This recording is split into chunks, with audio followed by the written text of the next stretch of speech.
অবরুদ্ধ গাজা উপত্যকায় ইসরায়েলের হামলায় অন্তত ৩৮ জন নিহত হয়েছেন। আহত হয়েছেন আরও ২০৪ জন। ব্রিটিশ বার্তা সংস্থা রয়টার্সের এক প্রতিবেদন থেকে এ তথ্য জানা যায়। মানবাধিকার কর্মীদের দাবি, সমস্ত জায়গায় এখনও পৌঁছানো যায়নি, তাই নিহতের সংখ্যা আরও বাড়তে পারে বলে তারা মনে করেন। তারা জানিয়েছে, নিহতের মধ্যে একজন সাংবাদিক এবং একজন উদ্ধার কাজের সঙ্গে জড়িত ব্যক্তি রয়েছেন।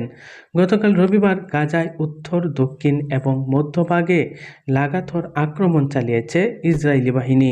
বিমান থেকে গোলাবর্ষণ করা হয় বলে জানিয়েছেন। জাবালিয়ায় সাংবাদিকের বাড়ির উপর বোমা এসে পড়ে বলে জানা গেছে। তাতেই এই সাংবাদিক সহ তার গোটা পরিবারের মৃত্যু হয়েছে।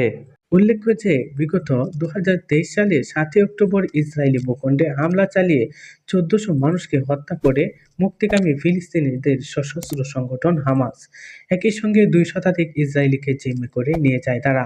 জবাবে গাজায় চলা বহুদিনের অভিযান জোরালো করে ইসরায়েল। সাধারণ মানুষের উপর চলা তাদের অভিযানে প্রাণ হারিয়েছে প্রায় ৬০,০০০-এরও বেশি মানুষ। আহত হয়েছেন লক্ষাধিক। হামাসের বিরুদ্ধে অভিযান দাবি করলেও এতে হতাহতের বেশিরভাগই বেসামরিক। Humayun Kabir Sami, news world 24। সবার আগে সর্বশেষ সংবাদ পেতে আমাদের চ্যানেলটি সাবস্ক্রাইব